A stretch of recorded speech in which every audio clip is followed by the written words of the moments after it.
Everyone laughed when she chose him, a quiet man in a wheelchair, with no money, no fame, nothing. They called her mad, said she was throwing her life away. But what they didn't know was that he was far from ordinary. And when the truth came out on their wedding day, the same people who mocked her stood up in silence. This is the love story they never saw coming. If you are just tuning into this channel, please subscribe to our channel and give this video a thumbs up. Also tell us where you are watching from. It was a hot afternoon in the small town of Isiama. The sun was high, and the dusty breeze carried the scent of fried beans from a roadside kiosk. Ada sat at her sewing machine, focused, with sweat on her forehead. Her hands moved fast, guiding the fabric under the needle. She was working on a customer's dress, a bright green lace gown for a wedding that weekend. She was the only tailor in the area known for clean work and good taste.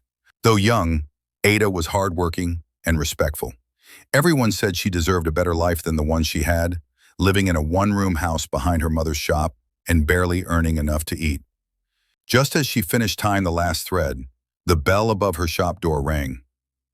"Good afternoon," a calm male voice said. Ada looked up. There he was again, the same man in a wheelchair who had come 2 weeks ago to fix a torn shirt. He was neat, quiet, and well-spoken. His clothes were always clean, and he smelled of mild cologne. His name was Chuka.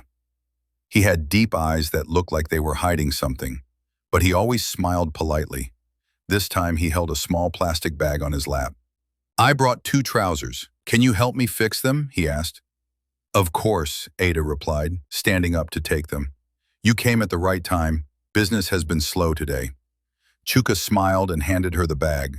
Their fingers touched slightly. She felt something. Not love, not excitement, but calm. A strange calm. "You don't have to rush," he said. "I'll come back next week." "All right," Ada said, nodding.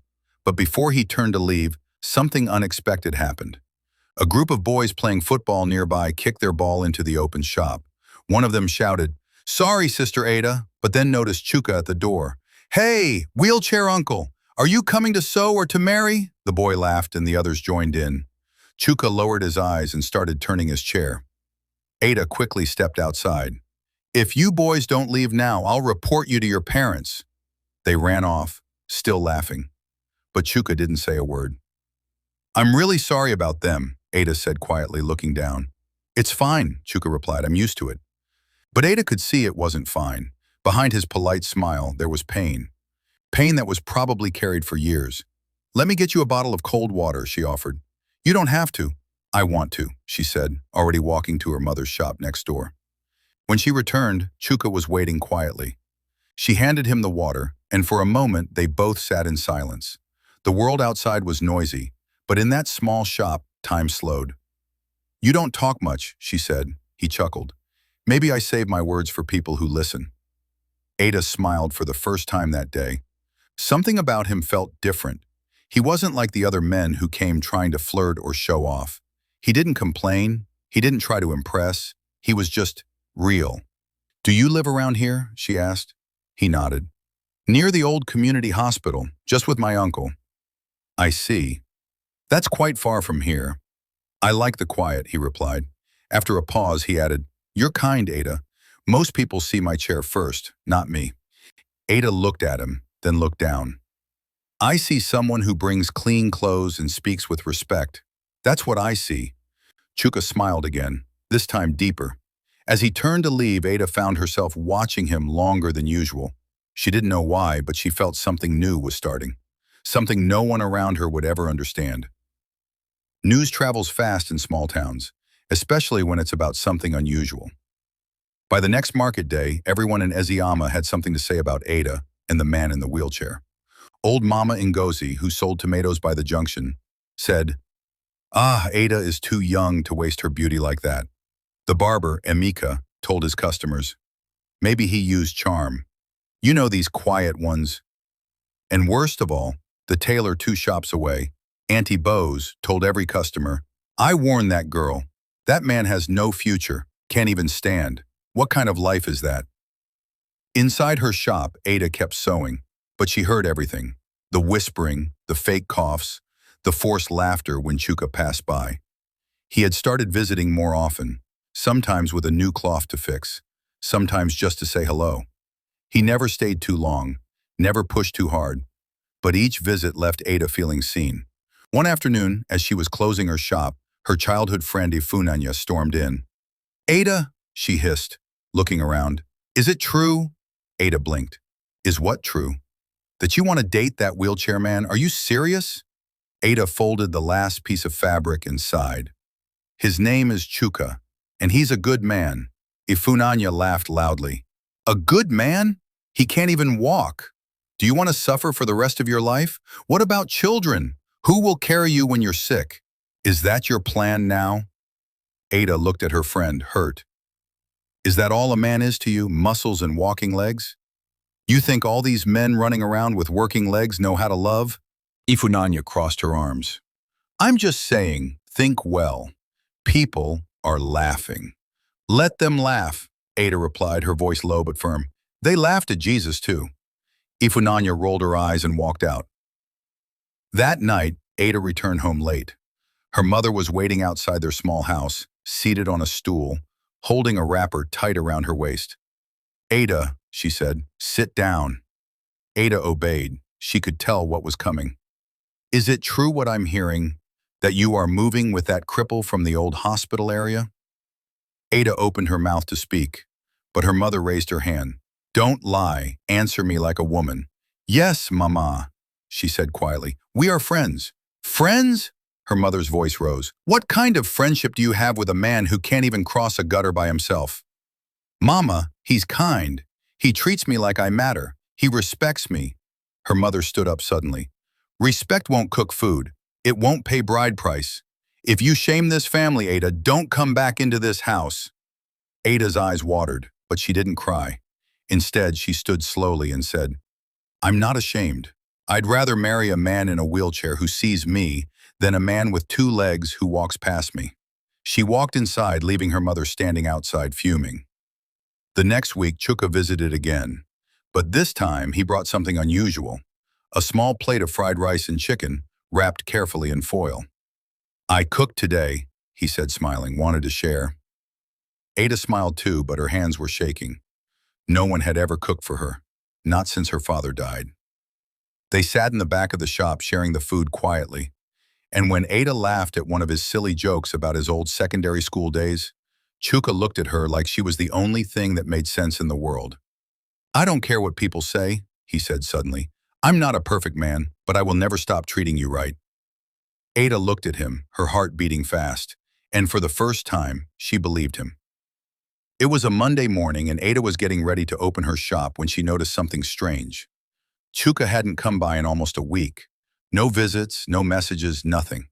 She had gotten used to seeing him, hearing his soft voice, watching the way he smiled when she complimented his neatness, or how he always asked about her day before talking about his own. But now, silence. By midday, worry had taken over. She closed her shop early and asked one of the Okada riders near the junction, "Do you know where Chuka stays?" The man nodded. "That quiet one in a wheelchair?" "Yes, near the old community hospital." Without waiting, Ada climbed onto the bike. "Take me there, please, it's urgent." The house was small, just 2 rooms and a faded brown door. An elderly man opened when she knocked. "Yes, who are you?"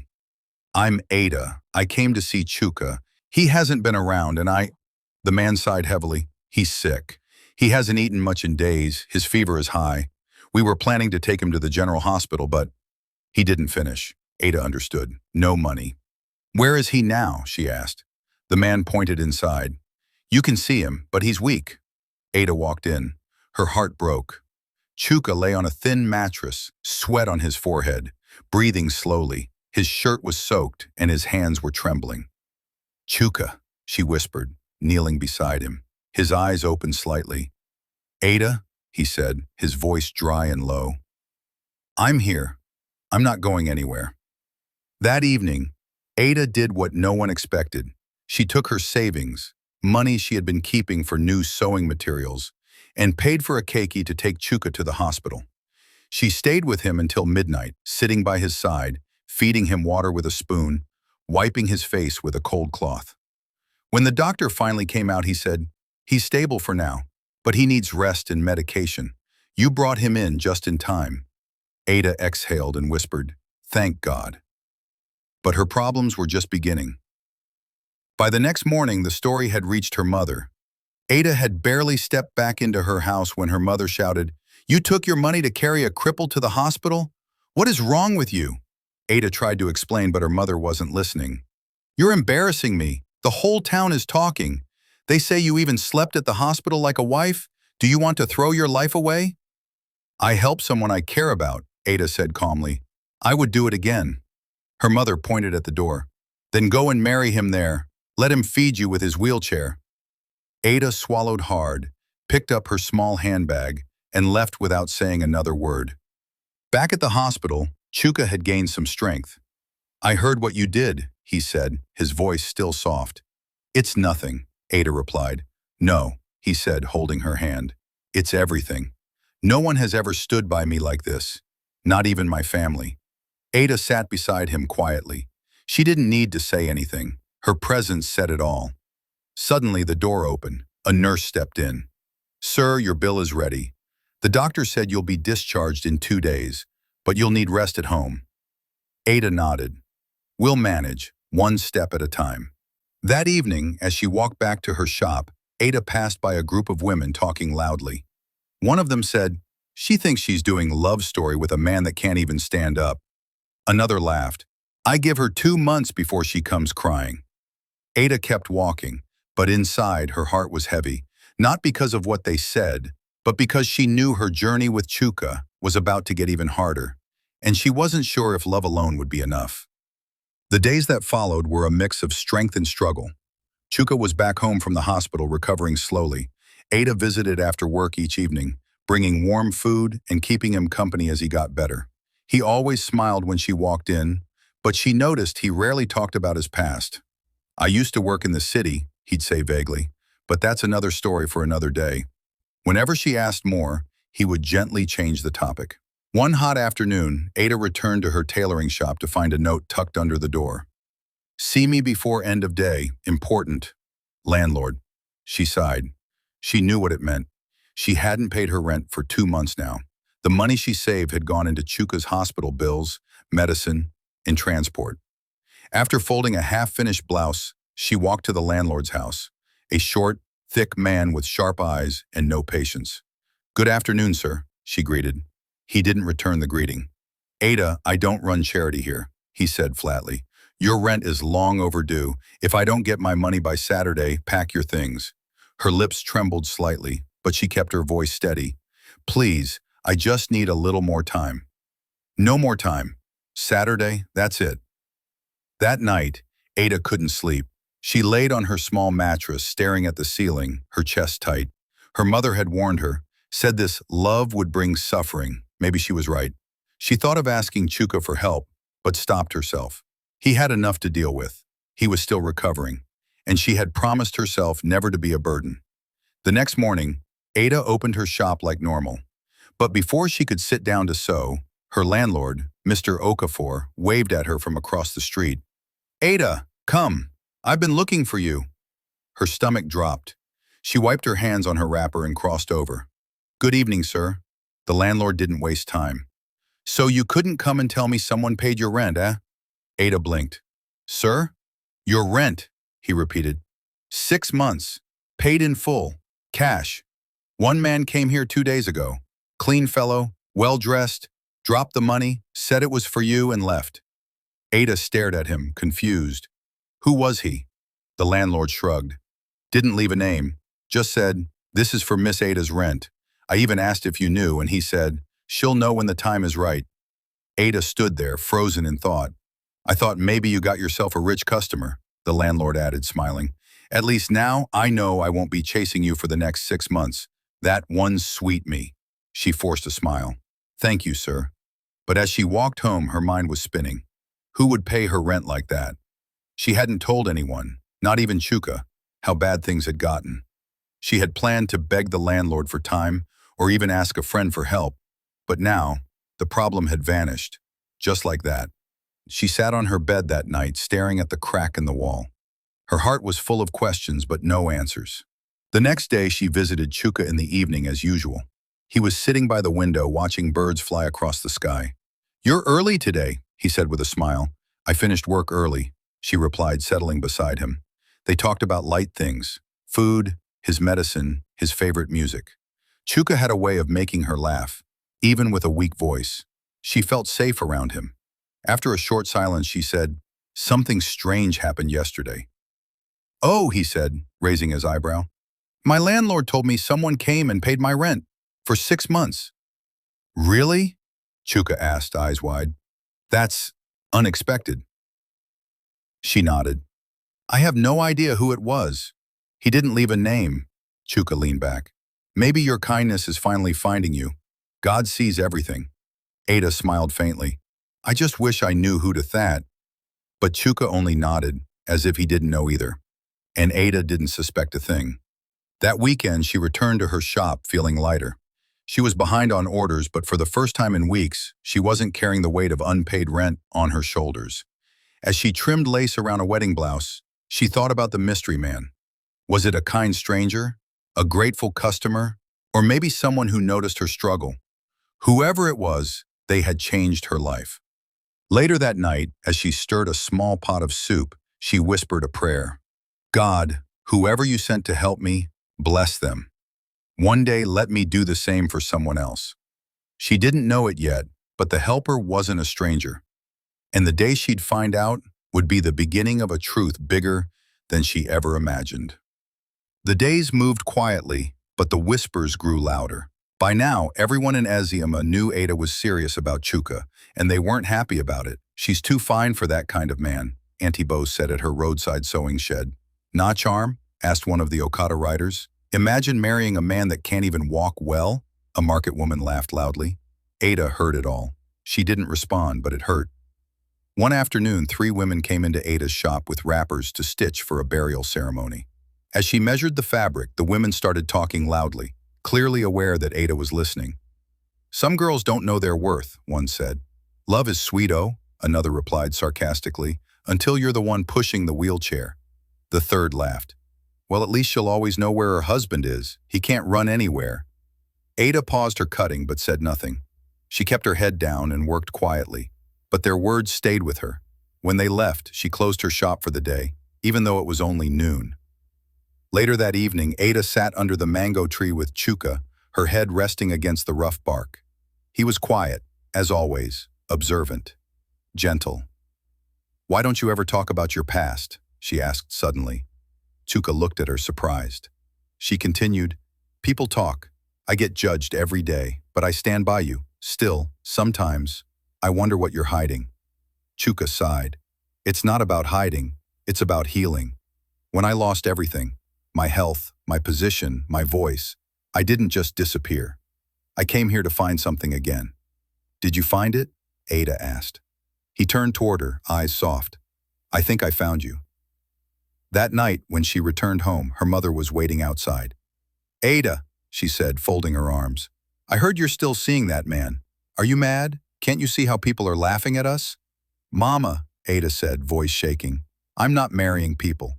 I'm marrying the man who stood with me when no one else did." Her mother hissed. "So you've chosen shame?" "No," Ada said, lifting her chin. "I've chosen love." And she walked into the house, not angry, not bitter, but strong. The next morning, Ada opened her shop to find someone had chalked a message on the wall. "Mad woman. Marrying a beggar." She stared at it for a long time. Then she walked inside, got a bucket of water, and washed it off. She didn't cry. Not because it didn't hurt, but because her heart was already rooted in something deeper than public opinion. That evening, when Chuka came to visit, he noticed she was quiet. "What happened?" he asked. She shook her head. "Nothing worth repeating." He sat beside her in silence. Then, without saying a word, he pulled a small packet from his bag. It was fabric, rich, deep blue with golden embroidery. "I saw this and thought of you," he said. "You're bold, calm, and unshakable." Ada touched the fabric and smiled weakly. "Even when the wind is blowing hard," he nodded, "that's when you stand strongest." She looked at him, and in that moment, with nothing around them but wind and silence, Ada knew she had made the right choice. 2 weeks passed, and things didn't get easier. The gossip hadn't stopped. If anything, it got louder. But Ada stopped trying to explain herself. She buried her emotions in work and found comfort in routine. Then one morning, as she was sweeping outside her shop, a car pulled up. Clean, black, and clearly not from the village. A young man stepped out and handed her a neatly sealed envelope. "For you," he said. No name, no introduction. He got back in the car and drove off. Ada stared at the envelope for a long time before opening it. Inside was a folded note. "So 3 bridal gowns using your best lace. Use your creativity. Delivery date, 2 weeks. Payment enclosed. A friend." And inside the envelope, 300,000 Nairos in cash. Ada sat down, her hands shaking. She didn't know anyone who would trust her with this kind of work or this kind of money. No name, no contact number, no address, just trust. She ran her fingers over the fabric samples attached to the note. "Who are you?" she whispered. But deep down, her heart smiled. That evening, Chuka came to visit. He noticed the lightness in her mood.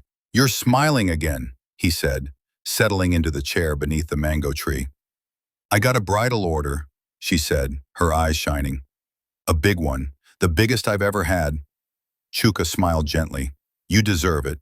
Your hands carry blessing." She looked at him. "Sometimes I feel like someone's helping me, quietly, secretly." He shrugged. "Maybe the universe is finally rewarding your patience." Ada gave him a long look. "Or maybe you're the universe." Chuka laughed. That's a heavy title for a man with one working leg. But the way he looked at her said more than his words ever could. The next few days were a blur of stitching, ironing, and hand-beating lace. Ada poured her soul into the dresses, working from dawn until the oil lamp burned low at night. And every evening, Chuka came by with food, with stories, with gentle encouragement. He didn't speak of the future, but Ada could feel it in the way he stayed. Then one night, after dinner, he stood slowly, holding something behind his back. "I wanted to wait," he said softly, "but waiting has never been my strength." He pulled out a small, carved wooden box. "I don't have gold," he said, "or a grand speech, but I have my word and my heart, and both of them belong to you." He opened the box. Inside was a simple silver ring with a tiny sapphire in the center. Ada stared at it, her hands covering her mouth. "I want to marry you," Chuka said. "Not when things get better, not when people approve, but now, as I am. If you'll have me." Tears filled her eyes. She nodded. "Yes," she whispered. "Yes." The wedding planning began quietly. Just a few guests, a local church. Ada would sew her own gown. No stress, no show. Slow pause it to find out her stairs and slow sabaloo. But after the 3rd day, a letter arrived at Ada's shop. From an event planning company in Lagos. "Congratulations, Miss Ada. A full, luxury wedding has been arranged and sponsored on your behalf. All expenses covered. Your designs will also be showcased as part of the celebration. Kindly expect our team in 2 days." Ada stood frozen. She read the letter again, 3 times. Who did this? She looked across the street where Chuka sat under the mango tree, smiling gently as he sipped his drink. He said nothing, just gave her a wink. And Ada began to realize love wasn't the only gift she had received. Something much bigger was unfolding, and it was just getting started. The wedding was supposed to be small. A church ceremony, a borrowed white dress, a few family members, a quiet meal after. But the moment the wedding planners from Lagos arrived, everything changed. 4 women stepped out of a luxury SUV, dressed in matching black and gold uniforms. They entered Ada's shop with smiles and iPads. "Good morning, Ma. We're here on behalf of the anonymous sponsor," one of them said. Before Ada could even speak, they were measuring her, asking for color themes, bringing fabric samples she had only seen in magazines. Ada stood frozen as they took over. A white wedding gown? No, 3 gowns. One for the church, one for the reception, and one for the after-party. Caterers, photographers, media teams, personal makeup artists, even a luxury bridal suite in the city for pre-wedding photos. But I don't understand, Ada said to them. Who's paying for this? They smiled. We were told you'd ask. But the answer is simple. You deserve it. The next few days felt like a movie. Luxury cars began arriving in Eziyama. Sleek, tinted SUVs and black sedans with drivers in suits. People peeked out from behind curtains. Children ran after the vehicles. Market women whispered louder than ever. Someone said, Ada is marrying a politician. Another said, he's not crippled. He's a prince pretending to be poor. Another claimed, it's ritual. She used soap. Don't ask me how I know. Ada walked through town with her head up, but her heart racing. She still wore her simple slippers and tied her scarf the same way.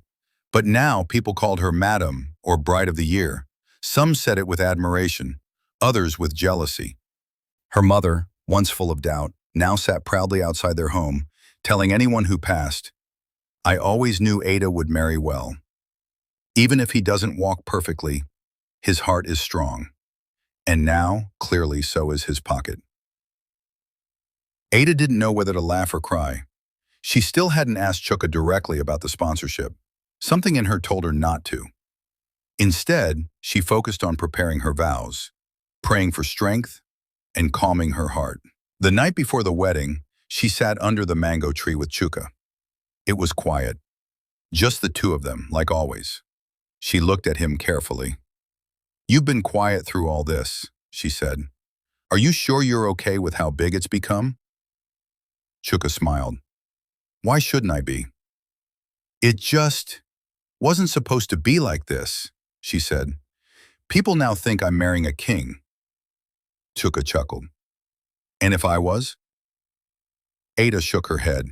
Then I'm still marrying the man who helped me carry my sewing machine inside during the rain, not the king. He looked at her, deeply, with something like sadness and joy in his eyes at the same time. You really mean that? I do. He reached for her hand. Then tomorrow, walk with me, no matter what happens. She nodded. I'll walk with you, even if the world turns upside down. That night, Ada hardly slept. Not because of nerves, but because her spirit felt full of gratitude, full of curiosity, full of something she couldn't name. The village streets were quiet now, but the whispers weren't. Everyone was waiting. Because tomorrow wasn't just a wedding. It was the day Eziyama would witness something none of them saw coming. And Ada, she was about to marry a man the world thought they knew, but didn't. The sun rose slowly over Eziyama, but even the sky seemed to pause, as if it knew this day was different. The village had never seen anything like it. From the church grounds to the village square, every corner had been transformed. Silk ribbons danced in the morning breeze. White and gold tents lined the roads. A red carpet stretched from the church steps to the gate. Luxury vehicles were parked in rows. Guests in fine clothes, some clearly from abroad, stepped out with cameras, bodyguards, and polished shoes. The whole of Eziyama held its breath. Inside the bridal room, Ada sat still as a team of 3 women put finishing touches on her makeup. Her dress sparkled like something out of a movie. Long, flowing, delicately embroidered with pearls. Yet in the mirror, her eyes looked calm. Not proud, not afraid, just sure. She took a deep breath and whispered to herself, I'm not marrying a name. I'm marrying my peace. At the church, Chuka stood at the altar. No cane, no wheelchair, just confidence. He wore a white agbada embroidered with gold. His shoes gleamed, but what caught the eye was his smile, the smile of a man who had nothing to prove and everything to give. The church bells rang. The doors opened, and Ada, holding her mother's arm, took her first step down the aisle. Then she saw him, standing at the altar. No wheelchair, no cane, just Chuka, tall, poised, dressed in a white agbada embroidered with gold, his posture regal, his eyes soft and steady. Ada froze. Her heart caught in her throat. For a second, her feet wouldn't move. She'd loved him through whispers, through judgment, through silence, never once asking for more. And now here he stood, waiting for her, Not as the man people saw, but as the man she always believed he was. Her mother whispered, "Baby, go." And Ada walked. Slow, stunned, her eyes never leaving his. Tears welled, she smiled, then cried. And Chuka. He watched her the way a man watches a sunrise he thought he'd never live to see. The ceremony was beautiful. The vows, simple, true. "I choose you," Ada said, her voice shaking, "not because of what you have, but because of what you hold inside." "I choose you," Chuka replied, "because in a world full of noise, you heard my silence and stayed." The congregation rose to their feet in applause, but the real surprise hadn't come yet. The reception was held nearby under open skies. Crystal lights danced in the trees. Imported flowers filled the air with fragrance. The village barely recognized itself. Midway through the celebration, the MC took the stage.